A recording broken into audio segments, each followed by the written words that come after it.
Komiði sæl, þetta Pólitíkin, 50. og 7. þáttur. Ég heiti Ingvar Pétur Guðbjörnsson. Flestum þykir það sjálfsagt að eignast barn þegar fólki hentar. Hjá öðrum getur það verið töluverð fyrirhöfn. Þeir sem þurfa aðstoð við barneignir þurfa að eiga við kerfi sem mætti vera skilvirkara og opnara, en einnig meira í takt við 21. öldina.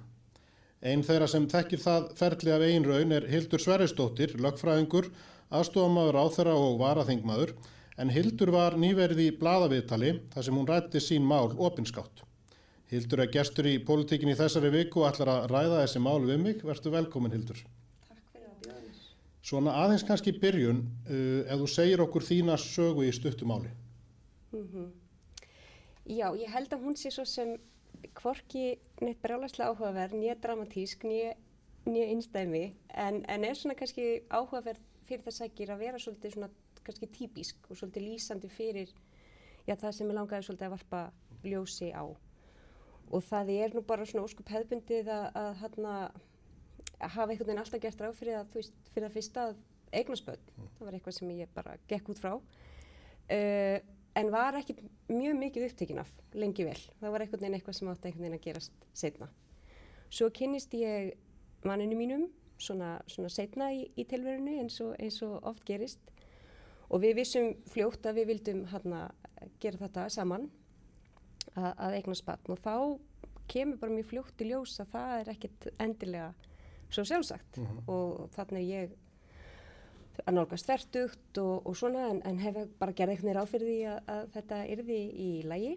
En við fórum þá bara mjög fljótt í meðferðir hjá Livio, sem fyrirtæki hér á landi sem aðstoðar við tæknifrjóvganir. Og við erum bara í því ferli. Við erum búið með fjögur skipti sem hefur ekki gengið, en erum ekki ennþá búin að gefast upp. Og þannig að ég svona í þessu ferli að svona þegar þetta varð allt í einu partur af mínu lífi, þá fekk ég svona pínu áhuga á annars vegar þessum raunveruleika kvenna. Kannski spurði spurningu af hverju væri ekki meira rætt staðreyndir í þessu máli. Ég til dæmis bara svona beinharð tölfræðin í kringum frjósemi kvenna. Er það mikið rætt? Maður heyrir svona, auðvitað, maður veit að frjósemin minnkar með aldrinum og allt það, en hversu mikið minnkar hún? Og hverjir eru möguleikarnir? Og sérstaklega maður setja í samhengi við að við erum bara ennþá börn nánast, þegar við vitum allt getnaðarvarnir og kynþroskan og allt það sem er frábært. En það kannski mætti halda almennt betur að okkur öllum þessum staðreyndum. Þannig að það annars vegar eitthvað sem mér langaði svolítið að velta upp. Og svona, en hins vegar líka fór ég svona að skoða ramman í kringum þessi mál, regluramman í lögum og reglugerðum og svona. Og bara út af því ég hafði bara áhuga á því og ég vil kannski taka fram að það ekkert endilega öll atriði og jafnvel ekkert þeirra sem á eitthvað við endilega mig, en bara þegar maður fór inn í bara þennan heim þá langaði mig þess að bara rýna þetta reglukerfi í heild. Og þá svona staldraði ég við nokkur atriði sem ég held að við getum bara treyst fólki aðeins betur, að ríkið geti tekið aðeins svona stærri frelsisskref í átt af fólki. Hver eru þessi atriði? Hvaða þröskuldar eru það, hindranir eru það í þessu regluverki sem þarf að laga? Þetta eru svona nokkur atriði og sjálfsagt að taka fram að þessi löggjöf hefur tekið algjörum stakkaskiptum og á undanförnum áratugum og bara frábærlega, algjörlega, en þá bara vantar kannski svona smá herslumun og þá kannski má myndi segja að það maður skoðar eins og fyrstu löggjöfina í kringum þetta að löggjöfinni alltaf að passa að raunin að stýra því að því sem að fólk telur að verði að passa upp á til dæmis fyrir hagsmuni barnsins. Og það gott og blessað. Lengi vel til dæmis mátti systir ekki gefa egg því að hið opinbera taldi að það væri of áhættusamt, því að það væri of erfitt fyrir viðkomandi barn að alast upp í svo flóknu fjölskyldumynstri. Þannig að það var bannað. Það er búið að laga það. En það er búið að laga það. Þannig að það eitt af þessum svona dæmum sem að hið opinbera kannski mörgleiti skiljanlega vill vera varkárt og vill einhvern veginn passa að hlutirnir séu svona, ekki of áhættusamir einhvern veginn í þennan veruleika en skipti síðan skoðun og þannig að það er jákvætt. En það sem kannski það helsta sem að rekur sig á í þessu til dæmis að ríkið óbúslega stíft á því að ef það eru tveir aðilar sem að vera í þessu saman, þá verða það til dæmis að vera skráðir í staðfesta sambúð og ég meina kannski finnst mörgum það ekkert vera neitt stórmál, en þegar maður fer aðeins að rýna þetta eins betur, þá verður þetta eins flóknara einmitt út af þeirri ástæðu. Þannig að ég gæti ekki bara og einhver, viljað eignast barn saman og bara hlúa á því og gera það vel. Þannig að til dæmis ef að vinur vil gefa sæði, þá tekur það miklu lengri tíma út af þessari flækju í rauninni. Þetta auðvitað alveg galið því að nú getur fólk bara gert þetta og það eru dæmi fólk sé að gera þetta jafnvel bara sjálft sko. Já. Og af hverju ætti fólk þá ekki að gera þetta líka með hjálp?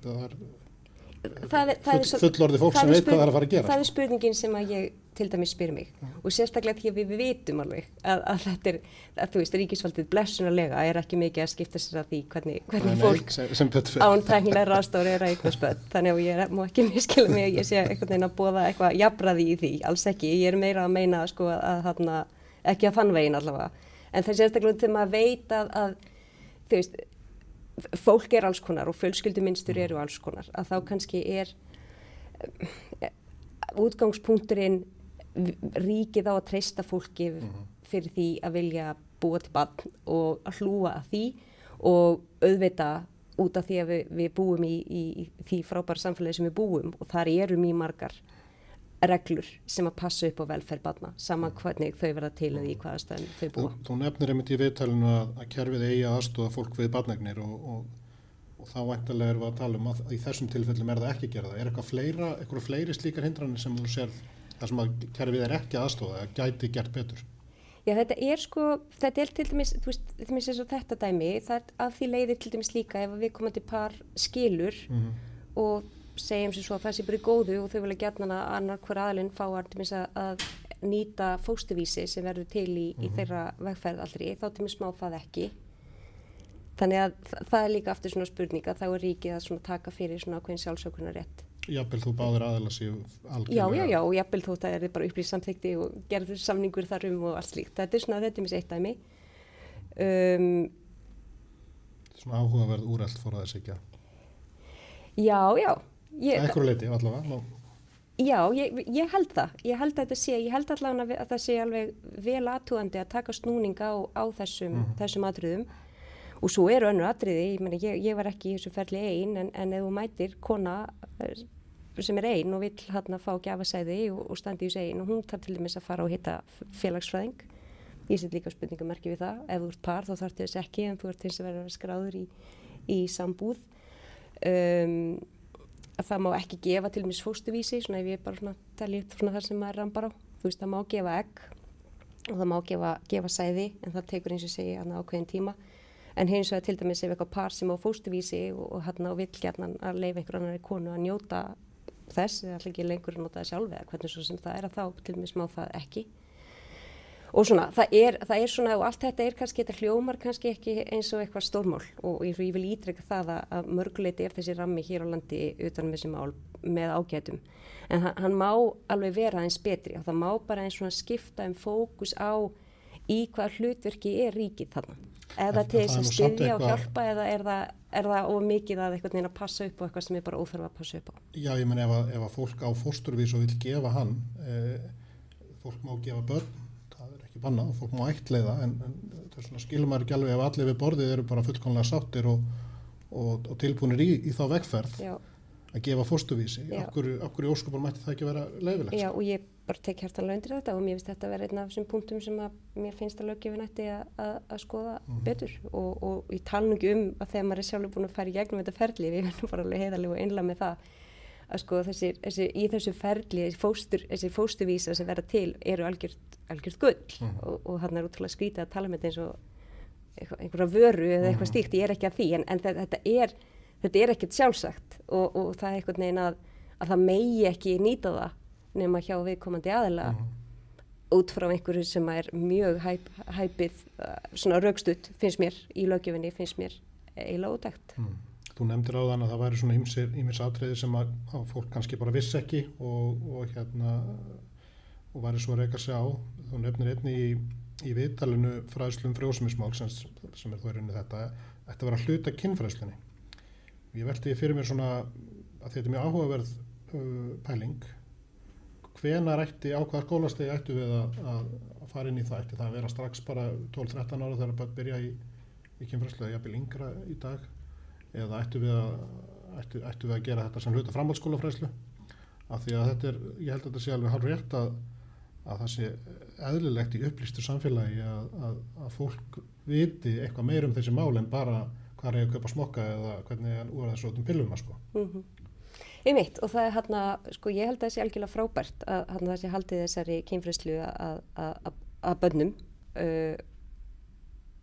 ekki spurning, en ég svo sem er kannski ekki nægilega kannski mikill fagmaður til þess að vita nákvæmlega sko á hvað aldursskeiði þetta ætti best heima. Ég skal svo sem ekki segja, þannig að kannski ekki, þetta er ekki jafn sko, maður rennur kannski síður út á tíma með þessa fræðslu eins og kannski með getnaðarvarnirnar í mörgum tilfellum. En og ég svo sem ekkert með neitt þetta útfært, ég bara meira að nota þetta sem punkt svona þetta er eitthvað sem er það stór partur af lífi flestra að það er svona að upplýsingarnir séu svona mikið bara ekki nálægt fólki af hvað ástæðum það er að það held ég að sé. Það eru eflaust að núti en það er bara kannski ekki fyrir að fólk þarf virkilega að halda sem að það verður svo eða kemst yfir það sko. Já.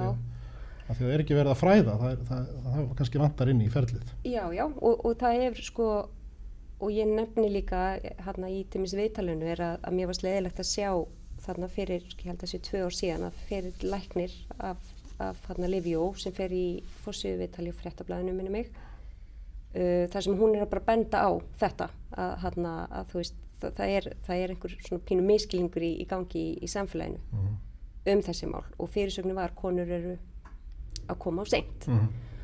Og það voru einhverjum sem tóku því og óstund upp og ég sá að nokkri var að deila sem já, konur þurfa náttúrulega bara að vera nóduglegar og koma ekki á seint og fór í vörn og eitthvað sem ég skil alveg, ég meina þú veist að einhverju leiti en það þýðir ekkert, það þýðir ekki að fara í vörn og einhvern veginn skamma sendibúin sem þó að reyna að koma réttum upplýsingum á framfæri og þegar ég var að ræða við þau í Livjó og til dæmis þetta viðtal sem ég fór í og svona þá voru þau að segja sko það er svona vanmetið hvað til dæmis áhrif aldurs eru mikil en það er algjörlega líka ofmetið hvað til dæmis fyrirbæri eins og Livjó getur gert því að þetta er aldurinn og líkaminn bara stýrir þessu og við kannski blekkjumspínu því að allt okkar samfélag og við erum orðin yngri en við vorum, við erum bara lítum á okkur sem að kornungt fólk og bara í mjög miklu stuði flesta daga og allt það en þessi frjósemi, hún helst bara í hendur við bara hvernig staðan var fyrir 100 árum þegar þú varst bara orðið gamalmenni fertugt, þannig að það er svona líka blekkir aðeins skynjun okkar í því hvernig þessi staða er og svo er eitt af því sem ég nefndi líka varandi eins og með kerfið og þetta allt saman er að samfélagið hefur líka breyst, talandi að hvernig kerfið það kannski svona aðeins að mæta samfélaginu í dag en ekki einhvern veginn eins og var áður fyrr sem var miklu meira, þú veist, yngra fólk, maður og kona búið að vera lengi saman, allt þetta. Nú er oft, þú veist, fólk ofta að kynnast seinna og svona og þá er það kannski oft líka að þau, ef þau vilja eignast barn þá reyna þau kannski oft fyrst sjálf og svo kannski gengur það ekki en þú veist, tekur alltaf einhvern tíma og þá er kannski fara að skoða kosti eins og ættleiðingar og þá kemur ríkið svolítið afgerandi svona með fullstífan ramma svona gegn þeirri vegferð pínu þar sem að þú verður að vera sko búin að vera skráður á pappír í staðfesta sambúð í 5 ár eða hafa verið giftur í 3 ár til þess að mega byrja ættleiðingarferlið en svo mátti ekki vera orðin sko eldri í lífárum en 45 þannig að þú veist þetta er rosalega knappur rammi og sko sérstaklega með tekur tillit til þess að við erum miklu yngri lengur og þetta er eina af þessum reglum sem er líka sett fyrir hagsmuni barnsins sem ég skil alveg að einhverju leyti. Það er einhvern veginn, hugsunin að það sé ekki vera að ættleiða börn til einhverja sem mun ekki lifa nógu lengi til þess að... Já, 45 ára manneskja og ekki á grafabakkanum. Nei, algjörlega og við förum ekki einu svona út í að tala þú mátt heldur ekki vera feitur og alls konar. Það eru alls konar reglur þarna sem ég set bara mjög margar spurningar við. En til dæmis með lífaldurinn sko, bæði erum við bara orðin miklu, þú veist, eldumst miklu betur, verðum miklu eldri og erum miklu hressari lengur, þannig að þó að þessi er ekki hnika til nema bara nokkur ár jafnvel, það myndi alveg gera heil mikið fyrir fólk sem ofta að kynnast einmitt nákvæmlega á svona þessu svona nálgast fertugs aldurinn og þá ertu bara komin í stöðu þar sem að þetta stendur þér ekki til boða út af því að ríkið bannar það með kannski pínu hæpnum forsendum og sérstaklega maður minnir sig á að ríkið hefur áður í eflaust góðum tilgangi verið að stýra svona ákvörðunum fólks eins og þegar samkynhneigðir máttu ekki ætla það áttu bara engin réttindi gagnvart börnum. Ríkið síðan sér að sér, lærir aðeins betur og eitthvað sem er frábært. Þannig ég kannski að halda að núna sé bara komin með eins og þetta séu dæmi sem að það kannski aðeins að svona stíga aðeins nær fólki til þess að reyna aðstöðu í staðan fyrir að vera einhvern veginn alltaf fyrir þeim svona út af einhverju kannski miskilinni í forsjárhyggju sem að þarf ekkert alltaf að vera. Ég menn ef að fólk að hugsa börnin sem vantar heimili að þá fólk milli 40 og 50 jafnvel búið að koma sér bara mjög vel fyrir í lífinu og bara fullkomlega í stakk búið til að taka við og elska þetta barn alveg út í það óendanlega. Þannig að það er mjög skrítin forræðishyggja sem þú ert að lýsa hérna.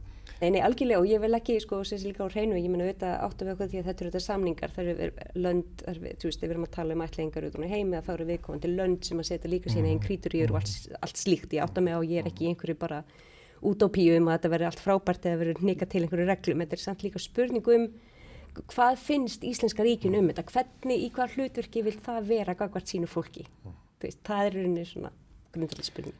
Eitt nefndur í viðtalinu og það er frjósemispróf og sem var mjög áhugavert og ég svona velti fyrir mér ættu við að gera þetta eitthvað að reglu, ættu konum til dæmis og þetta kallmenn geta þurft á því að halda líka farið frjósemispróf en ættu konur til dæmis að geta farið í eitthvað svona frjósemispróf og samhliða krabbameinsskoðun sem er reglulega eða ættu að búa til eitthvað slíkt ferli þannig að þetta bara kerfið sé ekki fyrir heldur og það vinnur með fólki í að skoða þessi mála því að og þú nefnir 30 ef ég man rétt sem er akkurat svona tími sem að fólk er svona komið í þessa pælingar oft. Já, þetta er ég er náttúrulega búin að tala svolítið mikið aldurinn og þetta með hvað konur er mjög einlægt þetta kemur svona svolítið aftan að þeim og þannig að það er eitt. En svo er þetta líka og eins og með þetta próf að geta bara gengið, þú veist, og bara greiða fyrir það, að bara fá að vita út af því að það eru fullt af ungum konum sem allt í einu komnar í tímarhag og það er ekki hugmyndum það, út í það er bara stundum þannig og ég veit ekki einu svona hversu mikið þetta er í hlutföllum, ég veit ekki hvernig hvort það sé, þú veist, 20% kvenna sem bara lendi því upp úr 30 fari frjósemi minnkandi, ég hef ekki hugmynd þetta en ég held að þetta séu upplýsingar sem væri bara gott að hafa og því að það er eitthvað ótrúlega sorglegt við það að einhver kona, þú veist, upp úr 35 ætla kannski fara að huga þessu og þá kannski bara datt hún úr bagneint fyrir 5 árum og það ekki hugmyndum þú veist, það hefði bara ekki hugmyndu það þannig að ég held að þetta sé eitthvað sem að Þetta eru alla mjög flókin próf, þetta hlýtur að vera einfalt að framkoma svona próf, myndi maður halda Ég myndi nú halda það líka Annað, við komum aðeins inn á það áðan með gjafaeggin og það var mjög áhugavert sem þú nefndir að að það sé einungis hægt að fá gjafaegg frá konum hér á landi, þar sé það er ekki hægt að fá gjafaegg bara eins og fólk er að fá sæði frá Danmörku til dæmis, það er virðist ekki verið að fá gjafaegg erlendis frá, en samt býður kerfið upp á það að flytja egg út, það er eitthvað bogið við þetta. Hvað þarf að breytast í kerfinu til þess að íslenska konur geti fengið egg frá erlendum aðila? Hvað stendur eiginlega í vegi fyrir því þetta? Nei, ég get ekki séð að þetta sé neitt í íslenska regluverkinu sem að stendur í vegi fyrir þessu og ég gat allan ekki fundið það. Ég held mögulega að þetta sé eitthvað bara framkvæmdar eitthvað atriði sem að ég kannski kann ekkert alveg skýringar á. Mögulega, þú veist, munin á sæðisgjöf og eggjagjöf getur maður bara ímynda sér að sæðisgjöfin er einhvern veginn eitthvað sem er bara miklu eldra, við erum vanarið í, við einhvern veginn nálgast að einhvern veginn ódramatískara einhvern veginn í gegnum áratugina. Þannig að sæðisbankarnir, það er einhver evrópskur sæðisbanki sem bara gengur prýðilega og það er ekkert bið eftir því og þú veist að það er bara, ekki betur síðan að það sé allt bara í toppmálum þar. Einhverju hluta vegna er þetta, þú veist, þetta er erfiðara með eggin og ég ger ekki lítið úr því, þetta er miklu meiri prósess, þú veist, þannig að ég átta mig á því en ég, eins og ég segi, hnautum það á heimasíðuna að það er, ef þú ert eggjagjafi, þú ert einn af þessum ótrúlega fallegu einstaklingum í þessu samfélagi sem vil láta gott að leiða og fá svona smá óþæginda aur fyrir vikið en svona láta, þú veist, fara í gegnum hennan feril og alla sprauturnar og allt saman til þess að gefa eggið þitt að þá getur þú valið hvort það færi til íslenskra fjölskyldu eða fari út. Þannig að þess vegna gaf ég mér að það sé vantarlega hægt að senda út fyrst að það er búið upp á það en ég hef ekki, þetta er ekki eitthvað svona atriði sem ég hef alveg sögt mér onni en hef ekki fundið skýringar á. En bara svona til þess að nefna það að þetta er samt risa stórt mál af hvað ástæðum þetta er því að það er 2 ára bið eftir að gefa ekki og meðan það er engin bið eftir sæðisgjöf þannig að þetta fyrir því starra sem mengið er því að veldur auðvitað fá getur maður auðvitað ímynda sér sko. Auðvitað og þá er auðvitað líka stutt í spurningar sko hvenar er nógu mikið greitt fyrir svona einhver óþægindi í þessa veru til þess að einhvern veginn annað mögulega einhver eftirspurn á þess að vera orðin einhvern veginn vara sem að fólk veira svið og sem ég skil alveg og svona þannig að það er kannski þá maður komin í aðeins flóknar umræðun en staðan er hins vegar svo að það er óbúðslega löng bið eftir gefa ekki sem að gerir mjög mörgum mjög erfitt fyrir. Þú komst inn á að þú hvattir fólk í rauninni til þess að frysta egg og jafnvel fósturvísa. Hvernig getum við upplýst fólk betur að því standi til boða yfir höfuð að gera þetta því að nú getur maður alveg ímynda sér að einhverjir myndu sína fyrirhyggju og gera þetta jafnvel bara 25-30 ára sko ef að menn væru svona eitthvað að huga framtíðinu og vissu betur að þessi vandamál getu komið síðar og annað. Hvernig getum við betur gert það verkum að fólk sé bara almennt upplýstara þessi mál? Já, ég fór í þetta viðtal til dæmis. já, akkurat. Nei, það er eins og segi, bara eins og fyndið það bara hérna, nei, ég held að bara svona umræða, ég held að hún hjálpi. Ég hérna svona fann að ég hérna hef almennt bara verið prívat með þetta en mér fannst mér svona aðeins pínu bera blóðskildunum að koma þessum upplýsingum á framfæri. Ég upplýsti þar, eða var bara heiðarlega með að ég hef sagt við mér yngri konur, þú veist, frystu eggið þín. Sko, þú veist, hver og einn verður auðvitað að meta þetta fyrir sig, en ég held að þarna, og ég meina þetta er ekkit ókeypis og svona, þess að bara það sé auðvitað tekið fram, en fyrir mitt leyti held ég að mér hefði þótt að þess virði, ég hefði gjarnan viljað geta gert það. Já, held að það sé, en auðvitað er þetta bara hvers og eins að ákveða það fyrir sig, sko, en hvort heldur sem hvort þú takir þessu upplýsingar til þess að fara og frysta eggið eða hvort þú takir þessu upplýsingar til þess að einhvern veginn verða bara meðvitaðri þessa stöðu, það held ég að sé allavega jákvætt að En er þetta feimnis umræða? Er þetta eitthvað tabú í umræðinu? Er það ástæðan fyrir því að fólk ekki að ræða þessa hluti sín á milli eða hvað svona aðeins velti því fyrir sér sko? Nei, mér þetta er nefnilega góð spurning og ég er aðeins búin að vera að hugsa yfir því af hverju við ræðum þetta ekki meira og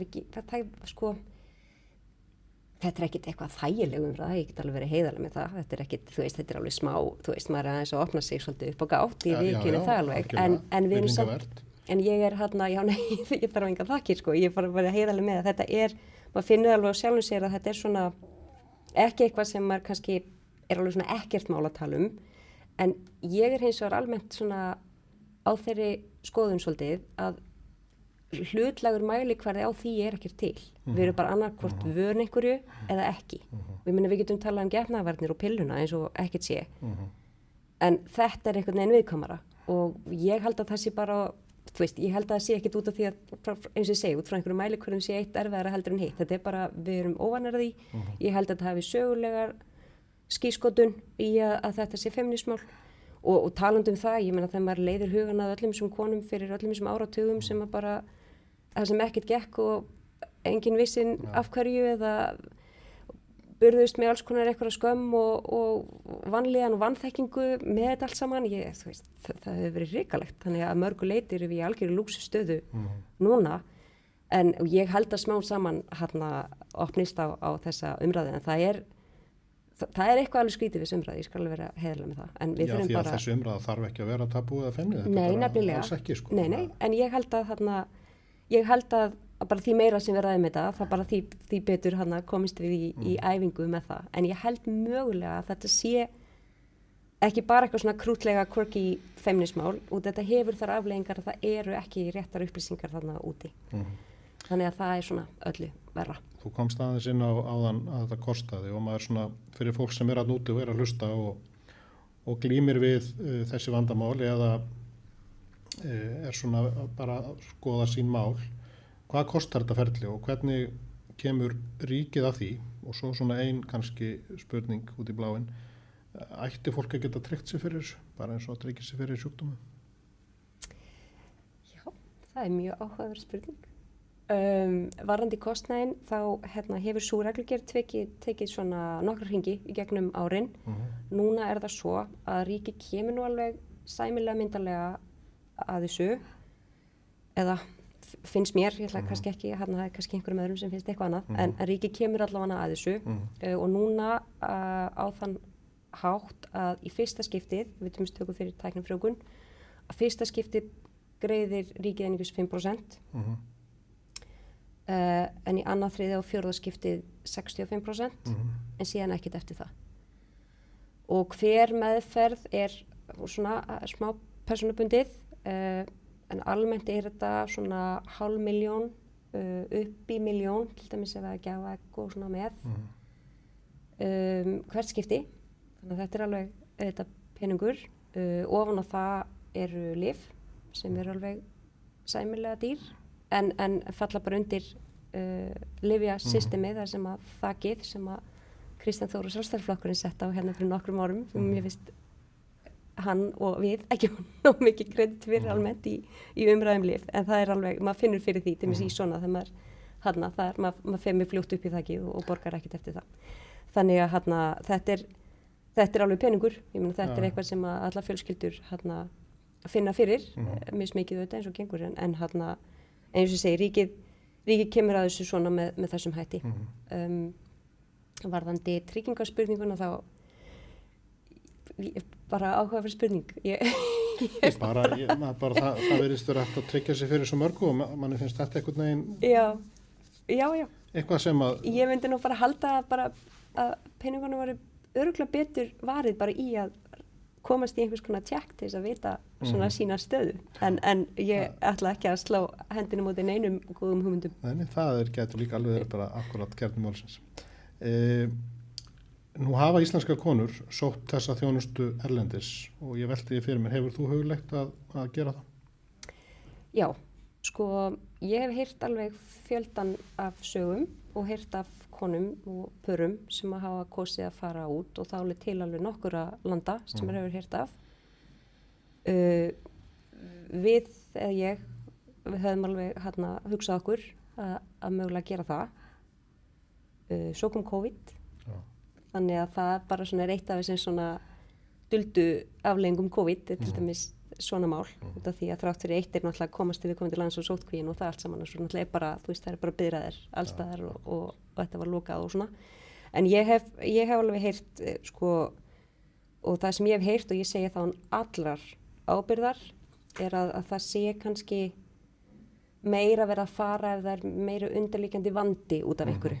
En ég ítreka að ég segi þetta án ábyrgðar. Þannig að það var kannski ekki alveg jafn toga jafn sterkt í okkur þar sem það svo sem ekkert heldur bara, þetta bara ekki að ganga en það ekki búið að einhvern veginn benda á neitt sérstakt umfram annað. Þannig að já, og ég svo sem ekkert búin að loka fyrir það ef þetta ágæta COVID allar einhvern tímann að taka enda og svona. En ég hef ekki kynnt mér þetta til þrautar því að það hefur ekki bara verið aðstæða til þess hingað til. Svona bara að lokum.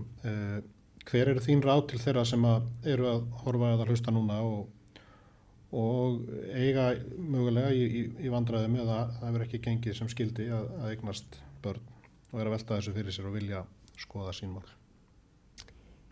Nei, ég myndi bara hiklaust ráðleggja öllum að vanmeta ekki að hlutirnir reddist ekki endilega alltaf. Og ofmeta ekki hvað hægt að gera til þess að redda því seinna mér.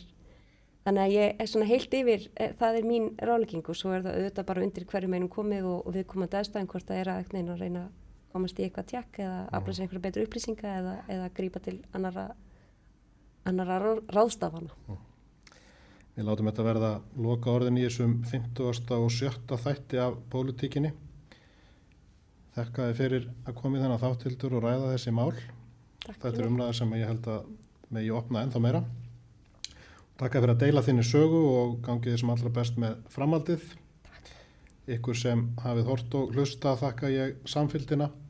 Lifið heil.